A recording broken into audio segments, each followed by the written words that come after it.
यीशु जी सुने न पुकार हो। हाँ दुनिया से हारल बानी लागल बा आस हो, आइल बानी तोहरा दुआर हो।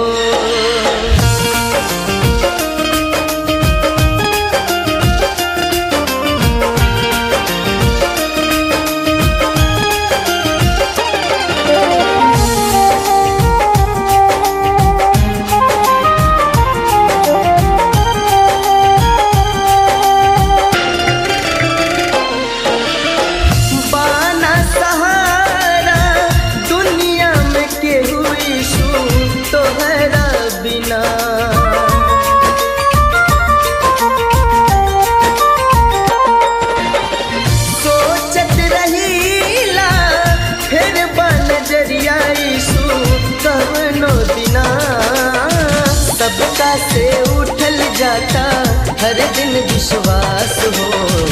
रोई रोई करे गोहार हो। हाँ दुनिया से हारल बानी लागल बा आस हो, आइल बानी तोहरा दुआर हो।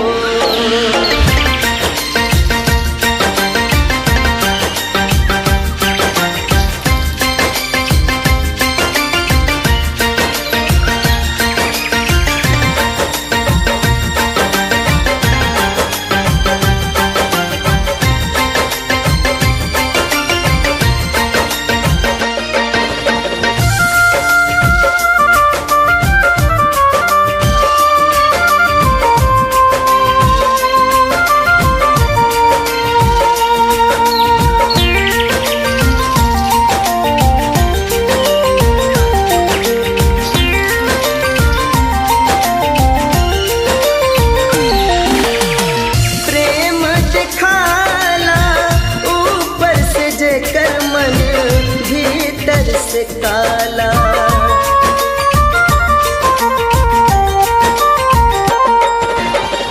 बात करे जे मोह माया के अपन करे बोलबाला, सबका के यीशु हम अपन समझनी, केहू ना भइल महामार हो। हाँ दुनिया से हारल बानी लागल बा आस हो, आइल बानी तोहरा